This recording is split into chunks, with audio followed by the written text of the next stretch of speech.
Καλημέρα. Γι' αυτό Άννα και 2 εισιτήρια. Ναι. Δεν ξεχνούμε. Τους ρίξαμε τους ακροατές, τους τηλεθεατές. Σωστά μου το υπενθύμησε η Άννα στο μήνυμα. Πάμε, ναι. Γι' αυτό και 2 εισιτήρια. Πάμε, αλλά δεν ακούω, ναι. Άσε να με. Καλησπέρα. Άντε ρε φίλε, πάρε προβάλλε Δευτέρα ταχύτητα.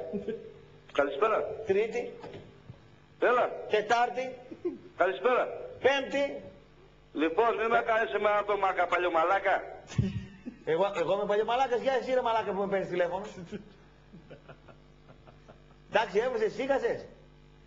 Αυτό ήτανε. Δευτέρα, Τετάρτη, Πέμπτη. Εντάξει, ξεχαρμάνιασες. Α, πάει τράβω και μια παχιά τώρα. Πάμε στον επόμενο, ναι. Για χαρά. Α, δεν έχει άλλη. Τι θες να κάνουμε, διάλειμμα να πάμε. Θα διαβάσουμε μηνύματα.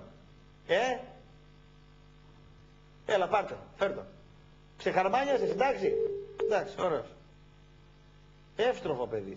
Με την Πέμπτη έπεσε και αυτή. Αφού βαράνε, τις ακούω.